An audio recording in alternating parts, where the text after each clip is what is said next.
Oh, boom shakalaka! Boom shakalaka! He's heating up! He's on fire! He floats like a butterfly and hits like a tree. King James is cooking like a Texas barbecue right now. You know what they say, the bigger the shove, the bigger the love. Oh, my favorite time of year, Blocktoberfest. This morning, I'm just kind of surfing Twitter, and I see something from SI about NBA Jam. And I was like, okay, I'm a Gen Xer.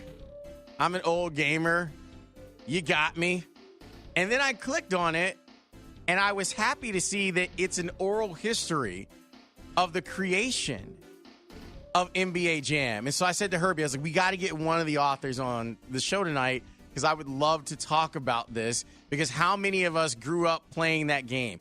Even now, if I end up going to an arcade, like if you head over to Emporium, I will dump tokens into NBA Jam right now. It's strange because it's one of those games where you be walking through the arcade and because it was so loud and so crazy, it could always capture your attention. So I wanted to invite Alex Abnos onto the show. He writes for Sports Illustrated. He wrote the piece with Dan Greene. He's nice enough to join me now on the CarX Tire and Auto Hotline. Your CarX man has air conditioning performance checks starting at $19.99. Alex, thanks so much for joining me tonight. Thank you for having me. It's great to be here. Okay. What in the world made you decide that you were going to do a breakdown of NBA Jam? Well, first of all, I would say that it was not necessarily just my idea to do it. In fact, it really wasn't my idea at all. I got approached by Dan Greene, who I believe got approached by our editor, Adam Dewerson. We do an issue around this time every year called the Where Are They Now issue, which kind of delves into a lot of nostalgia, and we've had a lot of those pieces come out over the last week or two. And I guess NBA Jam, it was just one of those things that clearly connected with so many people. It was a really addictive game for many people, and it seemed like about time to check back in and with the people that did it and take stock of this broader place in video games and give people a look back at this crazy thing. So it's a Midway game developed here mostly in Chicago. The thing that really struck me is I went to DePaul, okay? Mm-hmm. And I've actually called games with Stephen Howard. And I had no idea that he was one of the model players for NBA Jam. That's crazy to me. When you approached him to talk about it, how did he feel about talking about it? I wish I could say, actually, Dan was the one that did that interview. So the reason we have a co-byline is because it was pretty much 50-50 on the interviews in a lot of cases. But when we were checking in with each other regularly, and when I talked to Dan about it, he said that, he was very proud to be part of it. It was also sort of a weird thing. I think we got one of his quotes in there is just like, I was just hanging out at the gym, and Mark Trammell, who is the main developer of the franchise, came in and was just like, hey, we need somebody to do this game. And that was literally how they got all this talent. He was kind of going from gym to gym, court to court, to try to find guys that could do some of these moves. Why do you think the game itself kind of connected with fans? That's a good question, and that was something I ended up asking a lot of the people I talked to. I think it was a combination of things, the main thing of which is that it was, as you said, I believe in the intro, is just very loud. It's everything about that game is extremely exaggerated. Maybe not to modernize. I think if you look at, if you compare it to almost any video game today, certainly any sports video game, it seems pretty tame. But the way that the particular way that it was done, the graphics, the colorfulness, it kind of had this perfect mix of every single element that made it stand out in a crowd. And then that's just the game itself. And once you get, 3 or 4 guys around the game, all playing it, all reacting to it at the same time, that's the kind of thing that builds bigger and bigger crowds. I think everyone here in Chicago liked to play with Chicago, and then you realize that Jordan wasn't going to license himself to the game. It's as someone exploring this, did the topic of Jordan come up in trying to figure out how this game affected people? All the time. I mean, that was something I definitely asked, every developer I talked to was just like, man, what about Jordan? what would it have been like to have him in the game? And one of the guys I talked to actually specifically said if Jordan had been in the game, they would have created a whole new, kind of array of dunks. Jordan would have been just invincible in the game. He would have done, dunks that were twice as high and twice as acrobatic as everybody else. And that would have been fun to see, but, it was kind of out of their control. He kind of opted out of the whole licensing deal with the NBA, so it just was never going to happen for him.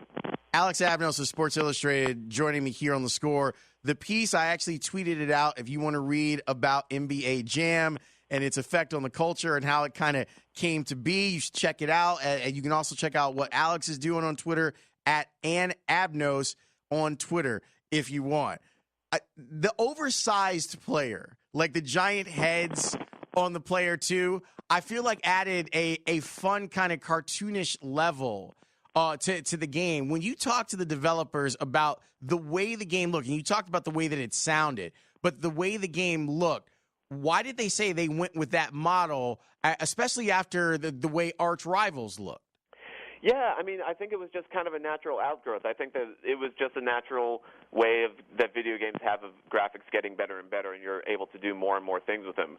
The thing I was surprised to learn is that each of those, giant heads, the views of each of the players' faces and their heads, those were actually hand-painted by a developer that kind of went pixel by pixel and tried to recreate these guys' faces from all those different angles. You had to have a shot of their, the front of their face and the side, 5 different angles for them to draw, and each one of those had to be hand-done for, all of the players that appeared in that game, which doesn't seem like much when you first digest that fact, but then when you think about hand-painting pixel by pixel, something like that, it's really just an insane amount of detail. And I think it showed in the quality of the final work. The audio was also kind of outsized too. Did you or Dan get an opportunity to talk with the voice behind NBA Jam? We absolutely did. That was me. That was one of the ones that I did. I got to talk to Tim Kitzrow, Mr. Boom Shakalaka himself. It was awesome. How did he say this came about? I read a lot of it, but I'm curious on some of the stuff that maybe you didn't even put in the piece. Yeah, it was the thing that really struck me about this, not just with Tim, but all around the creation of the game, is how kind of normally everything came together. Tim, for example, was just, he was a guy that was, trying to make it as an actor in Chicago. He was in Second City at the same time as Steve Carell and a lot of those other people around that same era.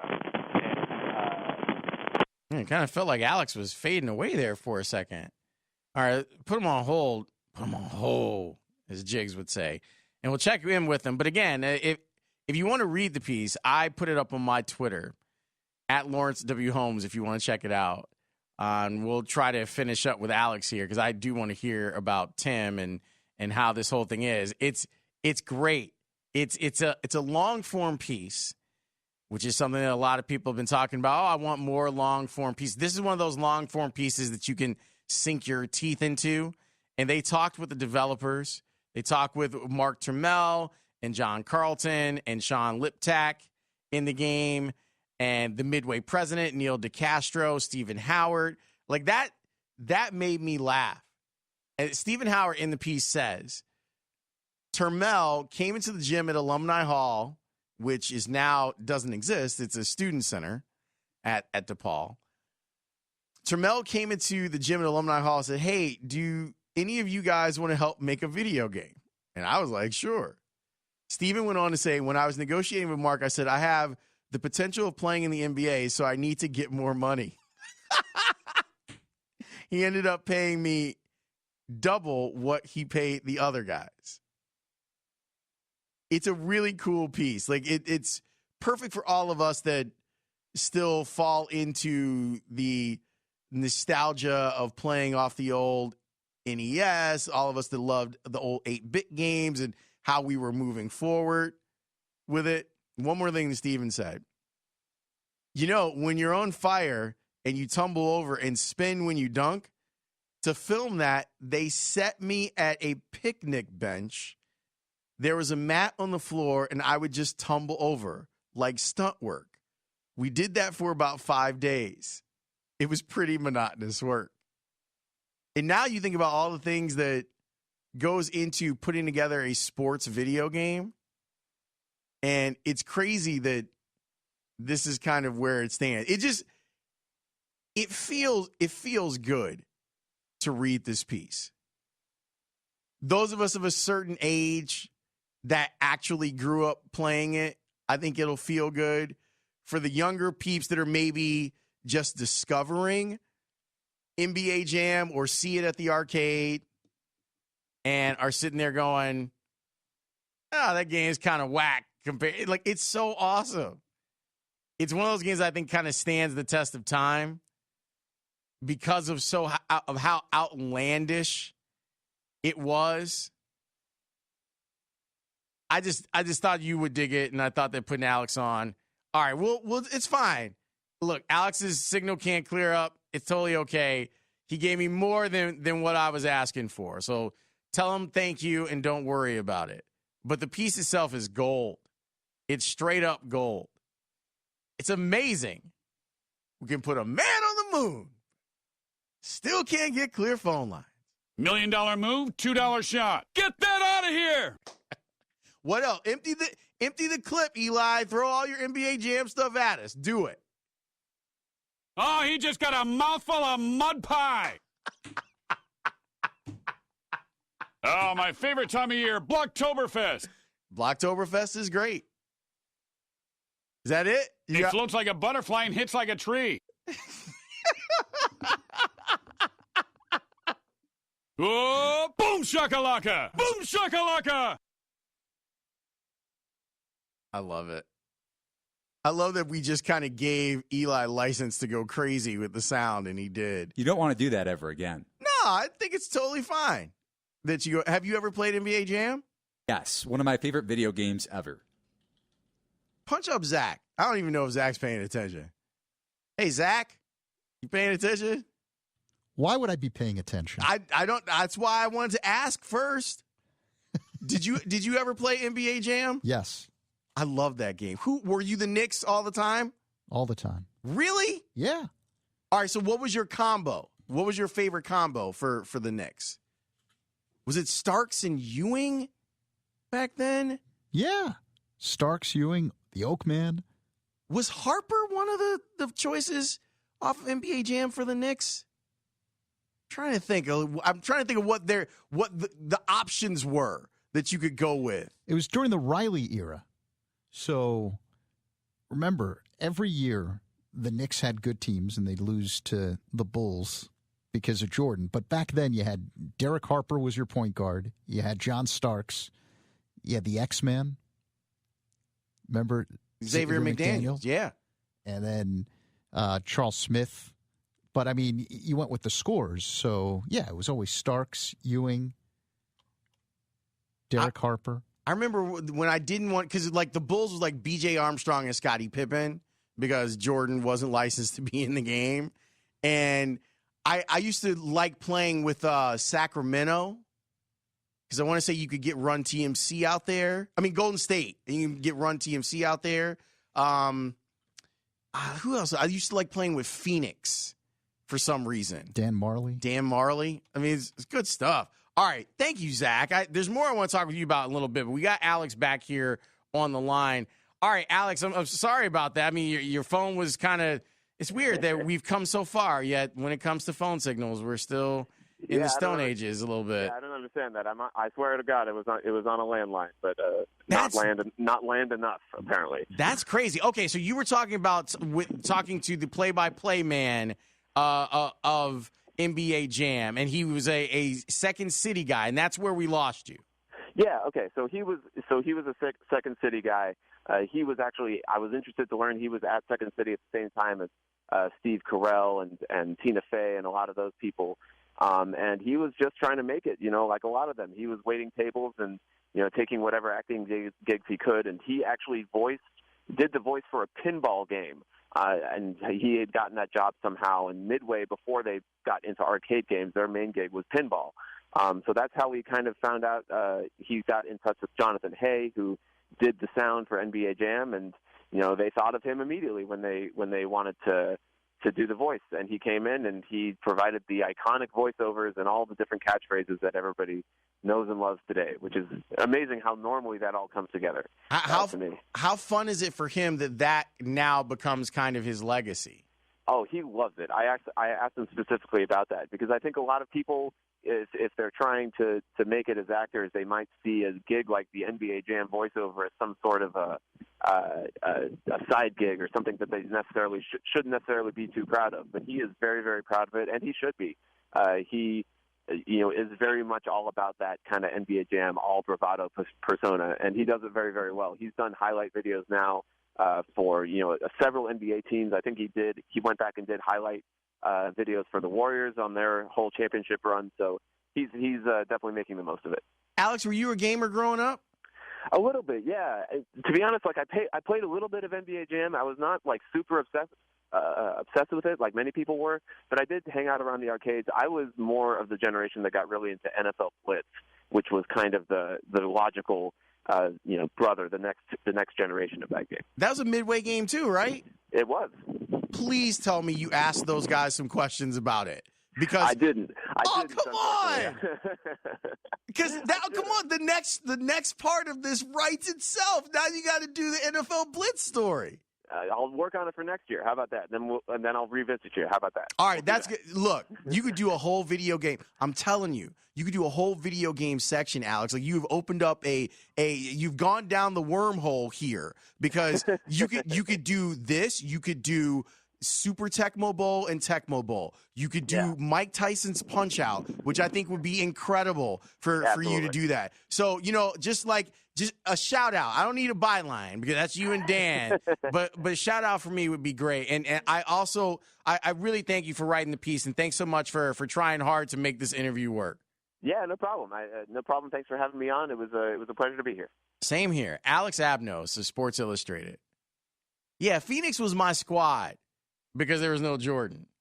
But, my favorite player of all time is Scottie Pippen. So I was always down for playing. It's just weird. It's like the Chicago Bulls, and here's B.J. Armstrong and Scottie Pippen. And you're always disappointed. All right, I hope you enjoyed that. I did. The piece, if you want to read it, the oral history of NBA Jam, it's on SI, and I tweeted the link. So if you follow me on Twitter, at Lawrence W. Holmes, it's right there at the top of my timeline, and you can check it out yourself. I bet you Zach used to run people in the arcade. Like, just knowing Zach, like his competitive nature. Like, I bet you walk up to the game and Zach is waiting for you. There's no one that could mess with me at the Utah Jazz. I had Stockton to Malone all the time. Me and my people would kill. I would have Stockton because I'd be stealing and shooting threes. My man would have Malone clear out the lane so I can go in for the layup or the dunk. Yeah, but I mean, Zach's a competitive dude. I would kill his Knicks. And this texter is right. Bernstein, I think, did the play-by-play for NFL Blitz. So I think he would be totally open to talk. He talks about it on the air all the time. It's like the one cool thing about him. The one. So, Zach, were you like just at the arcade just giving it to people back in the day? No, I actually liked Tecmo basketball more than I liked NBA Jam. Really? Yes. Because there were a couple of players in that game that, because of their shooting percentages, would never miss. So you could play around with certain guys, and people would want to beat you up because, I take the Sacramento Kings, who were terrible back then, just absolutely terrible. But they used to have a player named Chilcott who would just light it up from three-point range, or the old Miami Heat, and they were really bad back in the day. And they had a player, a three-point specialist named John Sunvold, who would never miss at Tecmo basketball. So He's heating up! He's on fire! Yeah, but that's NBA Jam. Is that Dan? Is that Bernstein? No, that's not him. Oh. No, but I'm sure we've got somewhere in the vault Dan doing the NFL Blitz. I'm looking at video right now. I don't think I ever played Tecmo basketball. Yeah, because Tecmo football was the big thing. But I'm telling you, Tecmo basketball was fun. I played double dribble. Like, that was my game. And, I always thought it was funny how, like, the player you were playing with is like a white dude. Then you go for the dunk and he was a black guy, and vice versa. or you had the 3-pointers that you could hit from the corner, and you're just flying out of bounds. You're just nailing 3-pointers right and left. And the mascots, because they didn't have the licensing, was all wrong. So like Boston was like the Frogs, and like Chicago was, it wasn't the Bulls. It was like the Toros.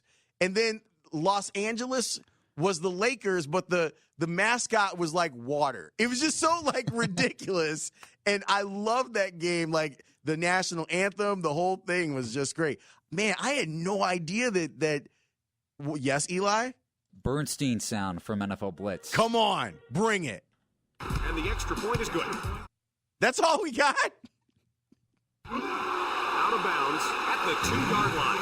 Now that was an impressive run. I wish I could run like that. I mean, if that were me out there running, it would probably make people sick, especially me. But I still wish I could do it. The offense is thinking 6. The defense is thinking, hey, we better stop them. Now the offense is thinking, man, I hope we can score. Bounces it outside. Touchdown. That's awesome. Now we got to get Dan in here to talk about his NFL Blitz experience. He'll never stay after 6 o'clock. That won't happen. But we'll try. We'll take a timeout. Man, like Zach just opened up a whole new world to me. We'll see if I can find myself a Tecmo basketball. I'll pull the NES out of the closet.